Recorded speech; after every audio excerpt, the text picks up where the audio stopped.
Hopefully you can hear me okay. I've never done this before. I'm going live on YouTube. I don't even know if the chat comes up, but we'll soon find out if anybody's around. But it's a beautiful, you can hear the planes overhead. It's a beautiful evening here in the Big Smoke. Welcome to chat live. Okay, well, let's see if any chat comes up. Still don't see anybody around. But anyways, yeah. Okay, we got somebody in here.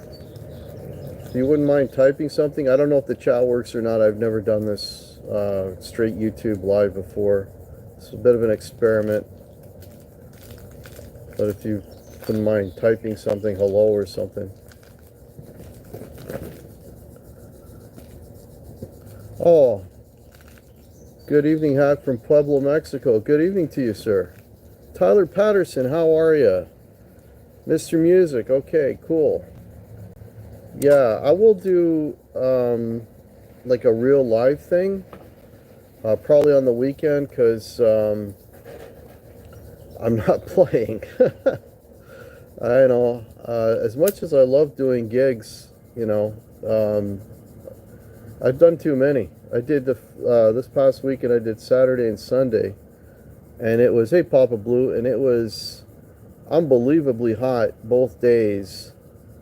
And I mean, yesterday, and they're both outside, right? So, you know, you're in the elements and whatever, and I've never had this happen where, like, I was playing my Cherry Les Paul yesterday, and the guitar neck was actually hot to the touch.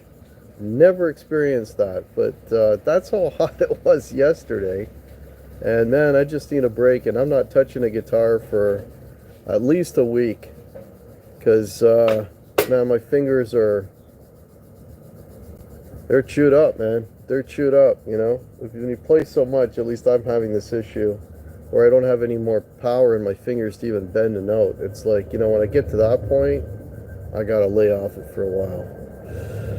Oh, Black Sabbath, yeah. That's another reason why I want to come on today. I figure everybody else is coming on and talking about the Black Sabbath show. So let's chat about the Sabbath. So I didn't see the show.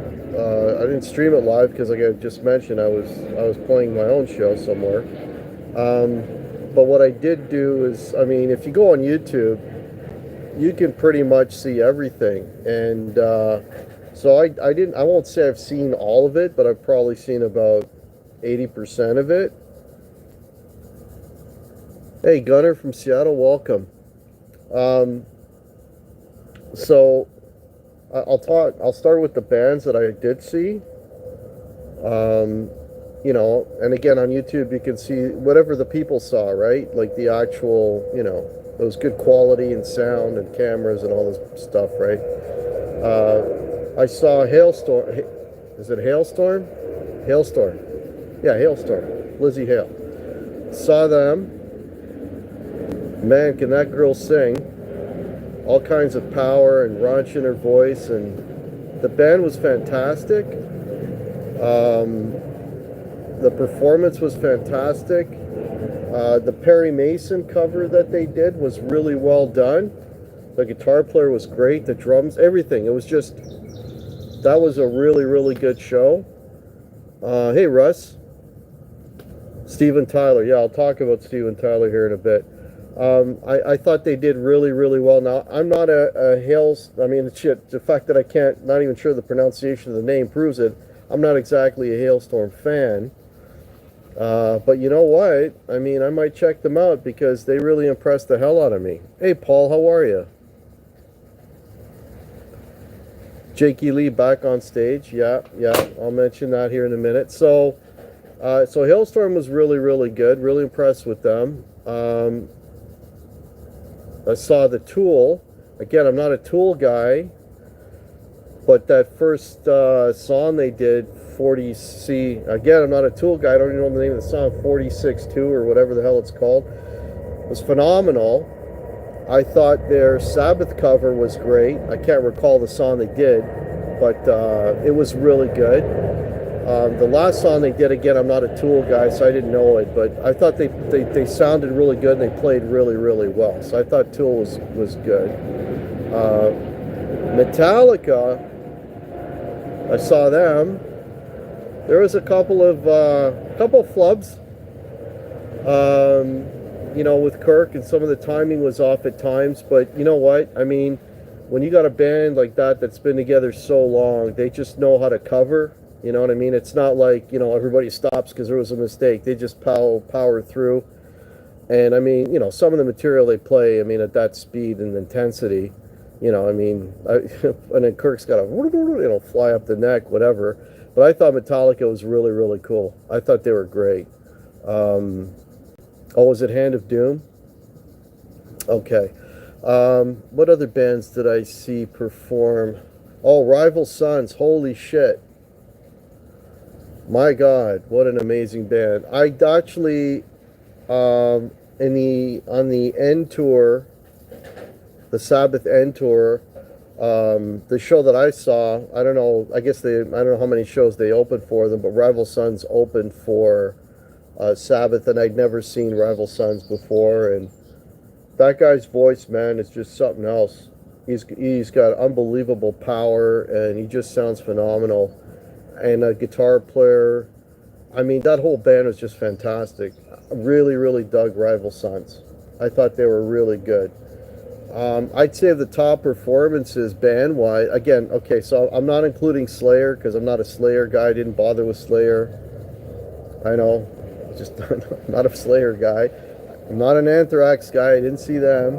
Guns N' Roses, I saw what I could handle of that, which was not a lot because Axl was just not cutting it for me.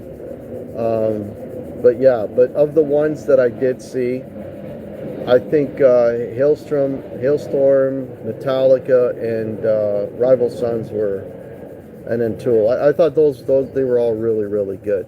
They were all really good. Yeah. Now, the super bands, or Super Band A and Super Band B, now it's hard to keep track of who was in what. I'll say one thing, and I posted about this. Nuno Betancourt. I mean, I know why they brought him in, because he's a utility man. Hey, Nuno, can you play this? No problem. Hey, Nuno, can you play this? No problem. Can you cover this? No problem. That guy... I mean, they're posting it now, just the solo he played on, just the clip of him playing the solo on Bark at the Moon, and it's just, this, I mean, not because he's, you know, from part of the same world as I am, it's had nothing to do with it, man, just, Nuno is just unfucking believable. What an amazing musician that guy is.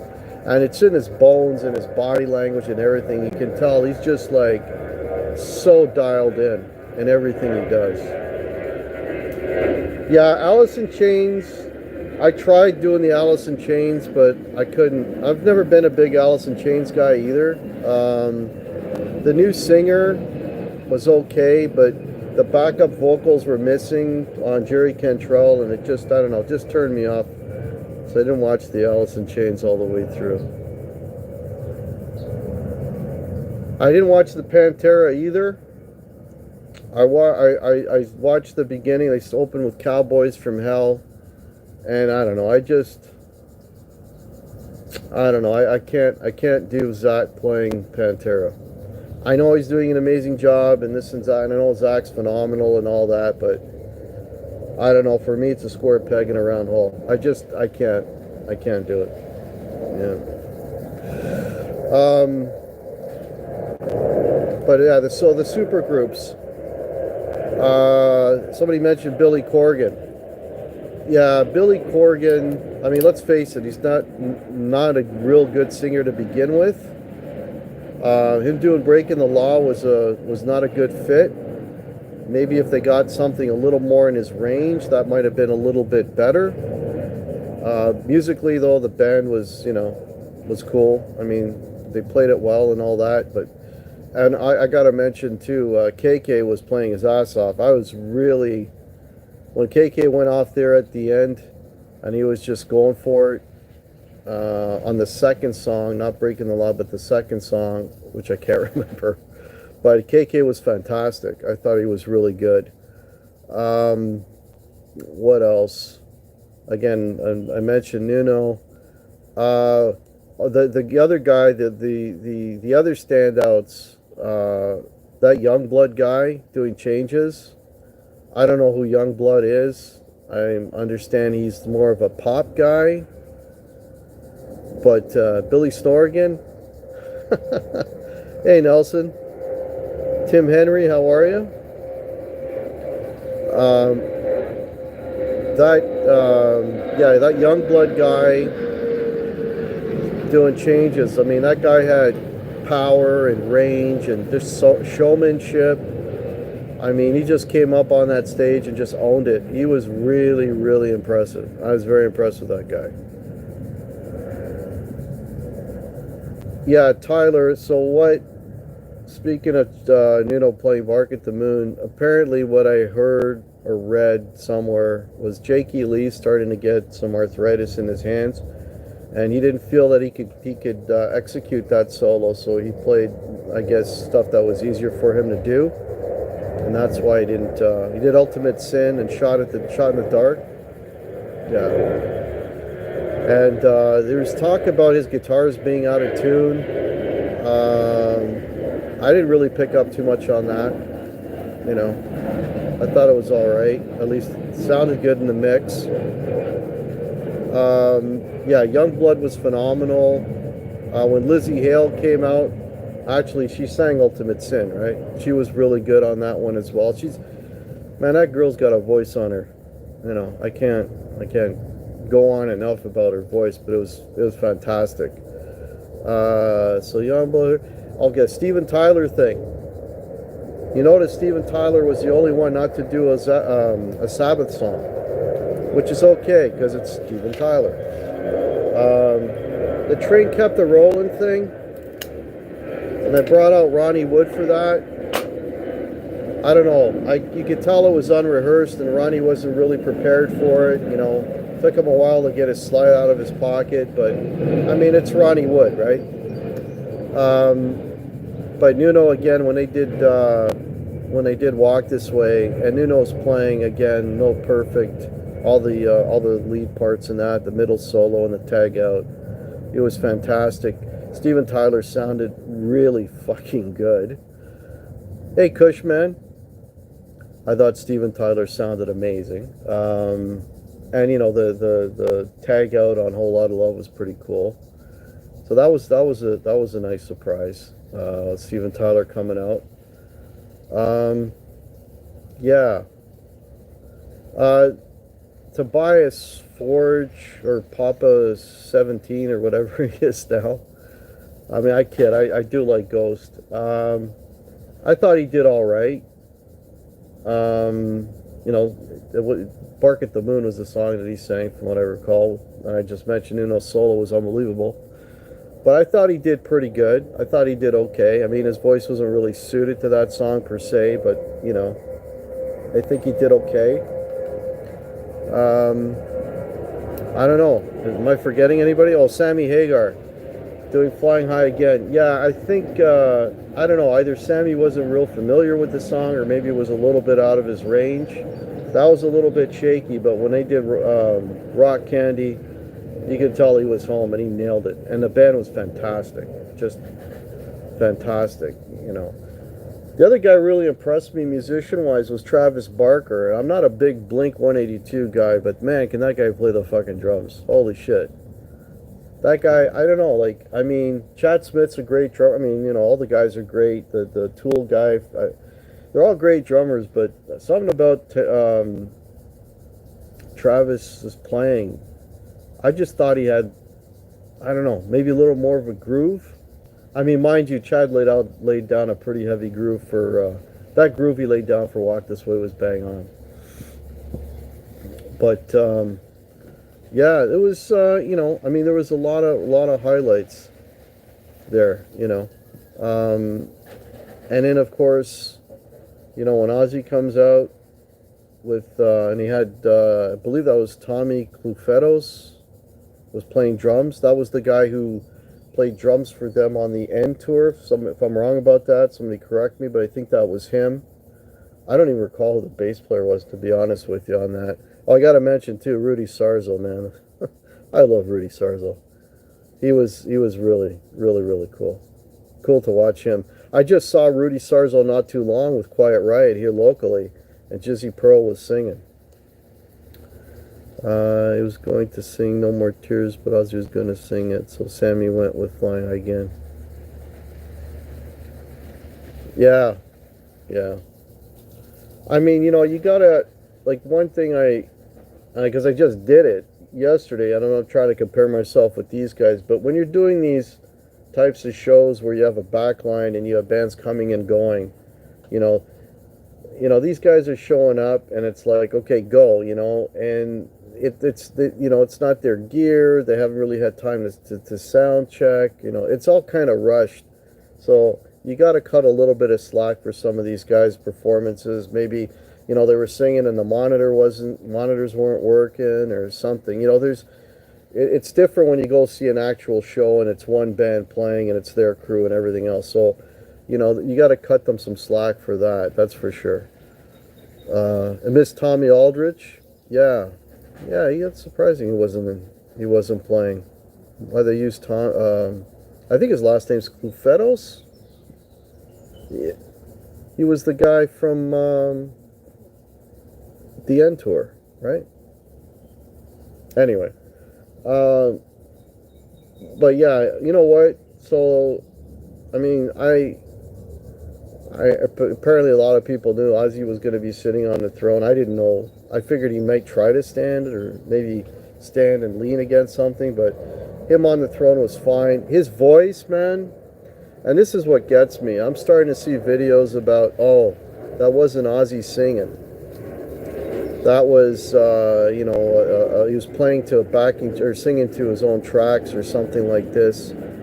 I mean, it's the guy's last ever performance, and you're gonna start saying shit like that. Like, I mean, to me, looked like he was singing. I'm gonna say he was singing just because it was his last performance, okay?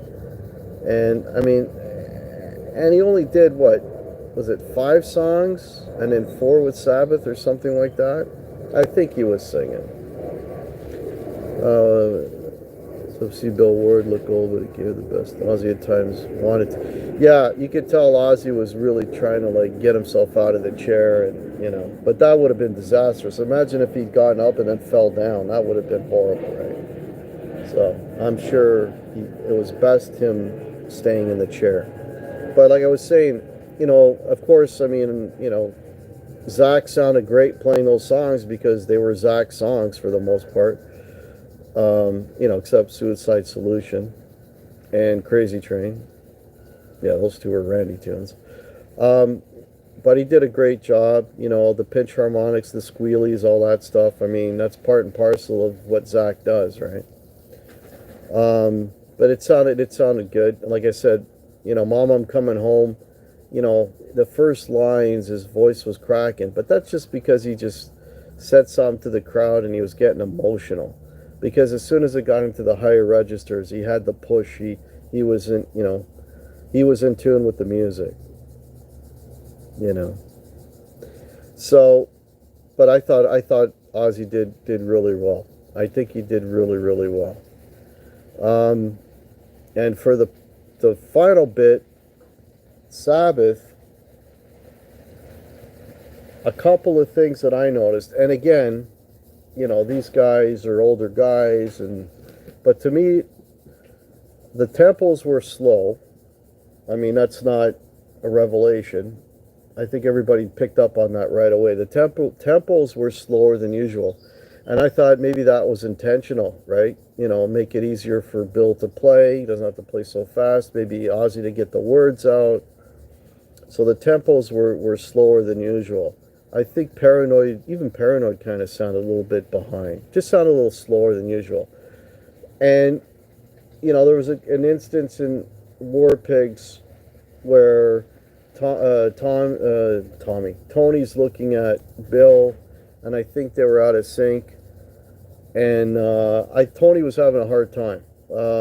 I could get that vibe off him right away. And there was another one of their songs where he was playing a lead, and I guess because the tempo was slower, or maybe again, maybe he wasn't hearing himself or whatever.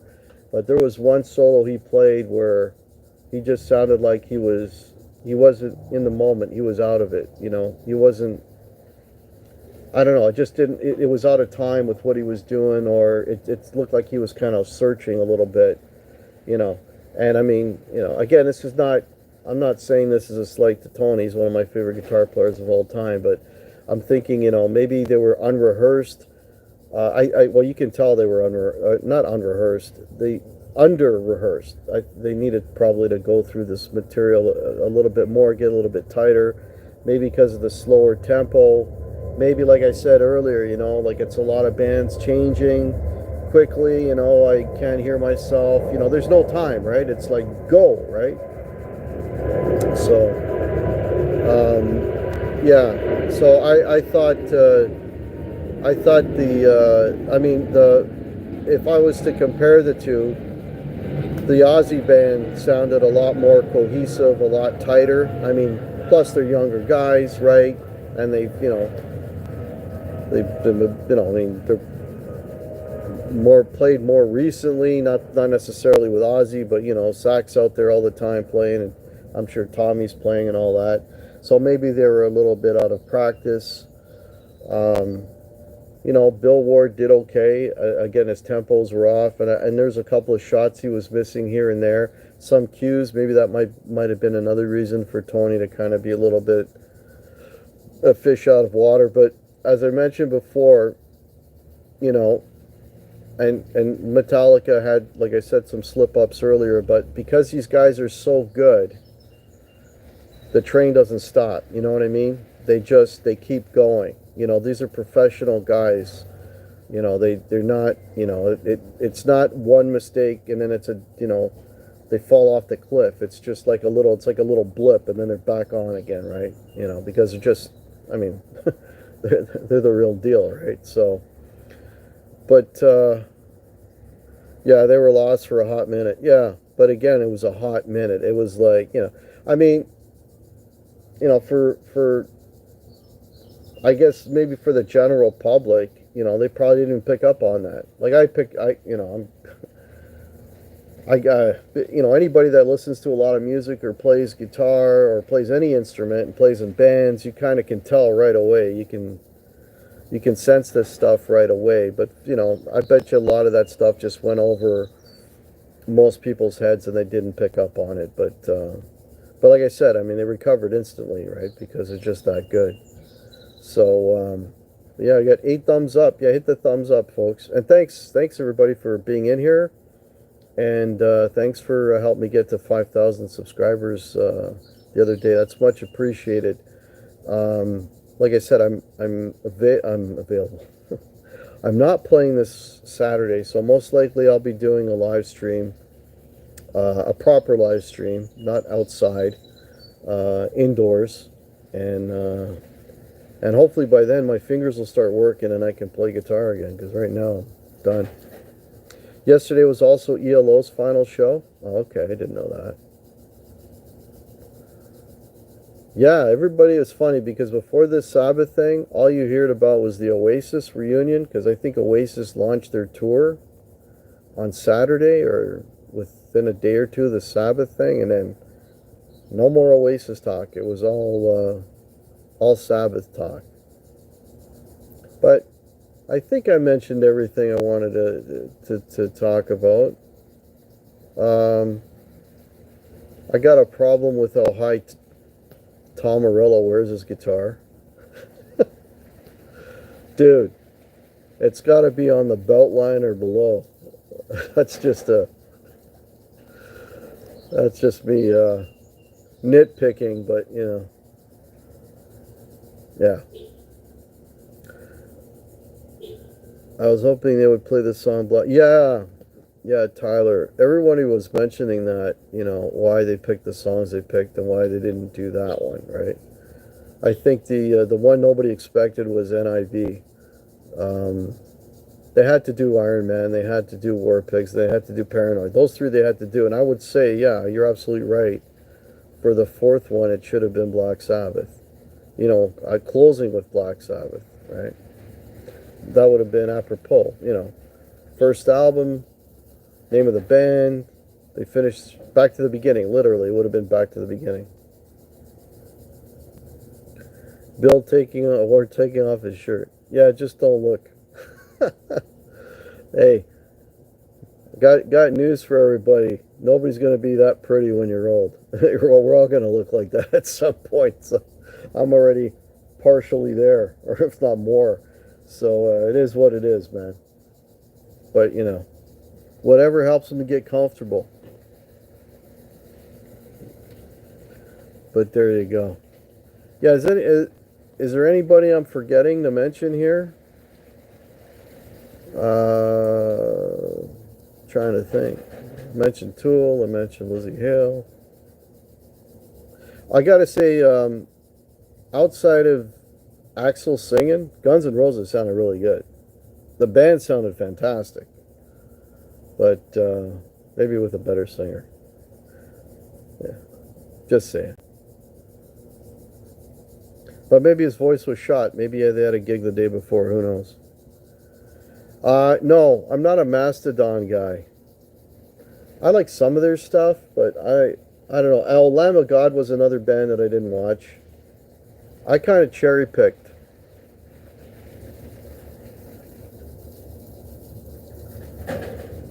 Mike Borodin from Faith No More.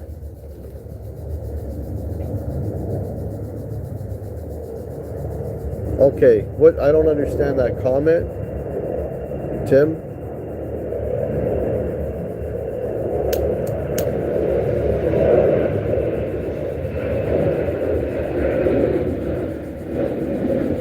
Just lighting up a cigar here, folks. I'll hang out here for a little bit longer. I don't want to be going too long and bore everybody.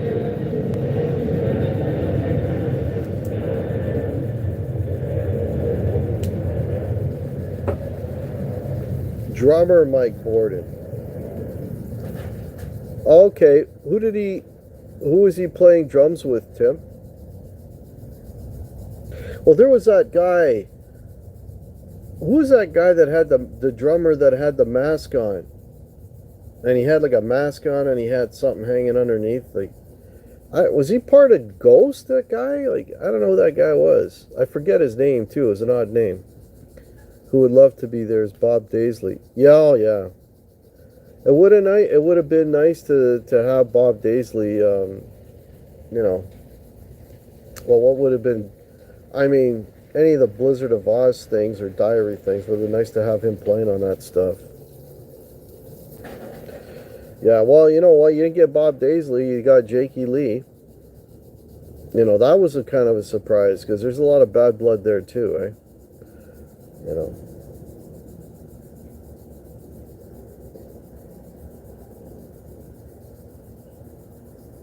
Oh, the All-Star Band. Okay. Hey, Dwight. How are you, man? Yeah. Yeah. Does anybody know that guy, the drummer? He came on and he had like a mask on and something else as a cloak. Was he a guy from Ghost? No mention or tip of the hat to Dio. Hi, Amy. Well, it wasn't Black Sabbath's event, really. It was Ozzy's event, right? And it was engineered by Sharon. So you know the only references are going to be Ozzy Sabbath. Like, you know that right away, right? And if you notice too, all of the bands that covered Sabbath songs, they all only covered the the Ozzy Sabbath. You know, nobody was gonna break into Neon Nights or Mob Rules, right? Yeah. What does Black Sabbath mean to me? I'm actually a real late comer to Sabbath. There weren't like a band that I got into, super young. For me, and speaking of Dio, I got into Sabbath because of Dio, right? I bought that Heaven and Hell record, and it blew me away. And it was on the radio, and I saw, not that tour, but I saw the Mob Rules tour. So, and I've said this a million times, my favorite Sabbath is Dio. I mean, I think that's their best records, right? All the, I mean, Dehumanizer is okay too, but Mob Rules is my favorite Sabbath record. So, for me, Sabbath has never really been Ozzy centric. For me, Sabbath has been more, if anything, it's been Tony. My attraction is more Tony's playing and his heaviness, and the Dio records. That being said, I went back to the Ozzy stuff later, and I think of the Ozzy records, my favorite, Sabotage.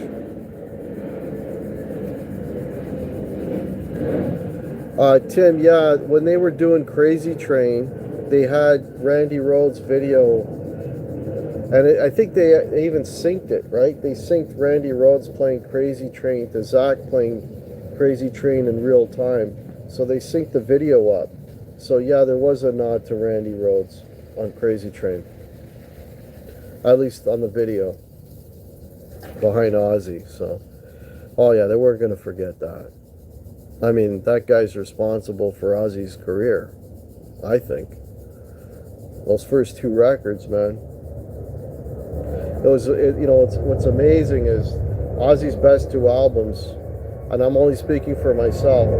Ozzy's best two albums happened around the same time as Sabbath's best two albums, which for me again is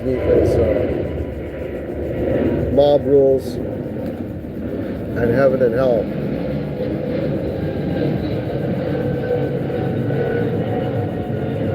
And those albums all came out, I think, within like a year or so of each other. Early 80s, right? Yeah.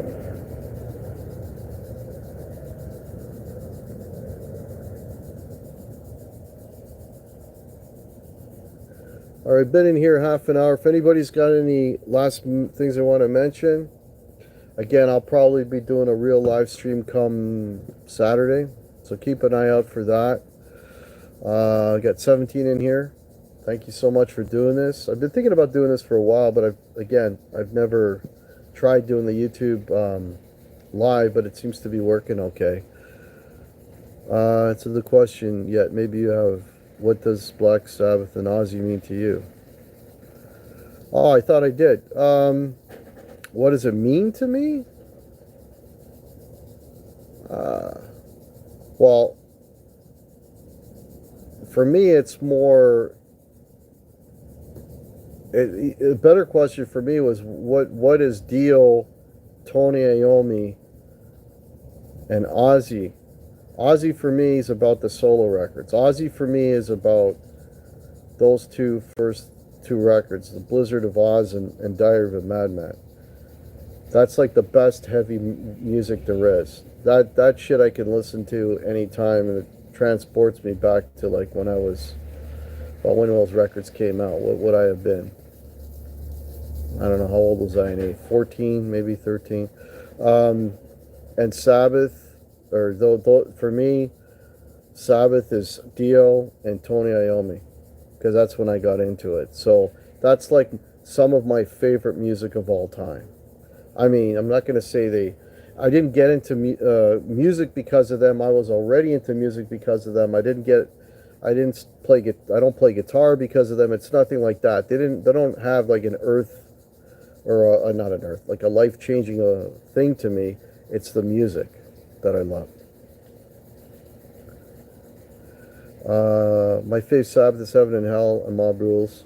I'd rate this Black Sabbath debut and Paranoid top 5 from the band. Hey, Mitch. Yeah, for me, I mean, we did a Black Sabbath top 5 a while back, and my favorite of all time has always been Mob Rules. Heaven and Hell is up there. Sabotage is up there. I can't remember what my other two picks were. I'd have to go back and watch the show. I don't know if I threw Dehumanizer in there, because I'm a big Dio with Sabbath guy. I don't know. I don't remember. I'd have to go back and watch it. Volume 4. Yeah, yeah. Yeah, I mean, I didn't grow up with Sabbath. Actually, the first Sabbath I heard was We Sold Our Souls for Rock and Roll, that greatest hits. That was like the first, not, I don't know if that was the first Sabbath or the first Ozzy Sabbath I heard, was that greatest hits thing that came out. No. Bands that, like, were life changing for me were more Zeppelin. Have to say Kiss, because that was my introduction. Yeah, I would say Zeppelin and Kiss and the Beatles would be more life changing. Hey, Rick, Guitarman 45, how are you? Yeah, we're just talking about the Sabbath show, what our thoughts were. Everybody else has done it, so why not? Mark's Gas Station, how you doing? Yeah. It's funny because when I saw the Mob Rules tour with Dio, and even then there were people bitching about, you're not Ozzy. And I'm like, he can sing better. And the songs are better. But that's just me. Harvey Keitel.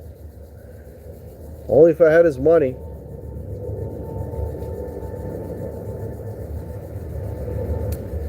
Yeah.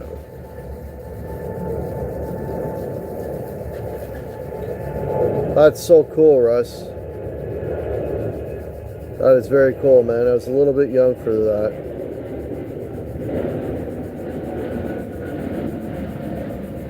But wasn't that, by that time, weren't the shows kind of like, because I got a friend of mine who's a bit older than me and saw Zeppelin, and he said a lot of the shows, like, some of the shows were good and some of the shows were not so good. Yeah, I heard about the Jack Black thing. They did something with a bunch of kids. I didn't see that.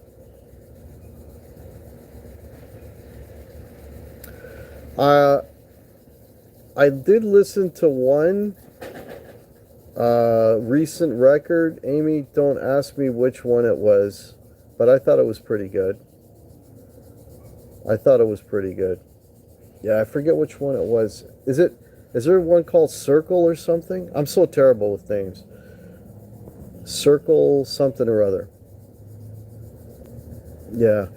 Yeah, they're putting out, there's a few bands, legacy bands, let's call them, that are putting out good stuff still. Not all of them, but some of them. Styx is one. Saxon is still putting out good stuff. Judas Priest put out a fantastic record not too long ago.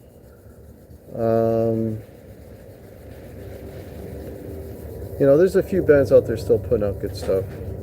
Circle from Above, that's the one. Hey, I did remember one of the words. Yeah, that's a good record. I like that record.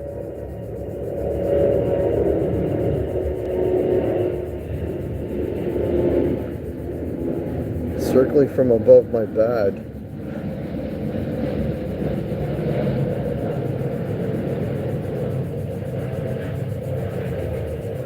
We've been on here almost 40 minutes. I'll hang out here for a little bit longer. I want to thank everybody for popping in. This again was like totally off the cuff.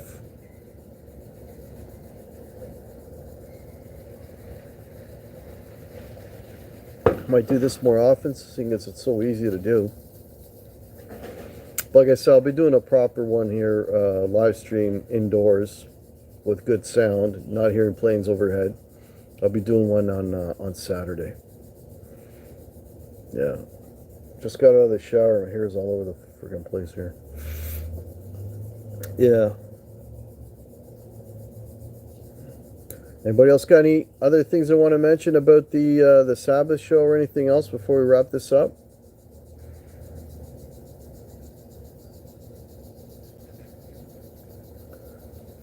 I'll quickly talk about, I mean, these are not